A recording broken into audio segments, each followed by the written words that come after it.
Magandang hapon. Ngayon ay Friday. Welcome sa Lotto Result Today PH.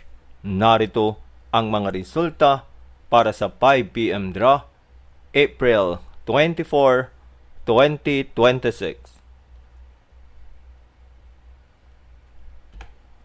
Para sa resulta ng 2D Lotto, 8 at 19.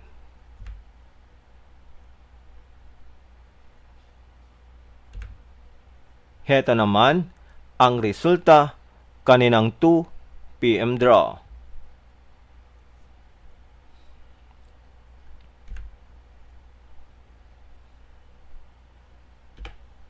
Para sa resulta ng 3D Lotto, 8, 7 at 1.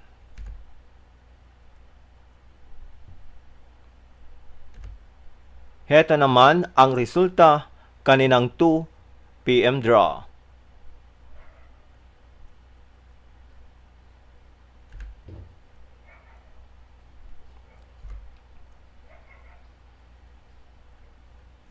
At yan ang mga resultang ngayong 5 PM draw. Para lagi kang updated sa mga Lotto draw result, mag-like and subscribe. Maraming salamat sa panunood.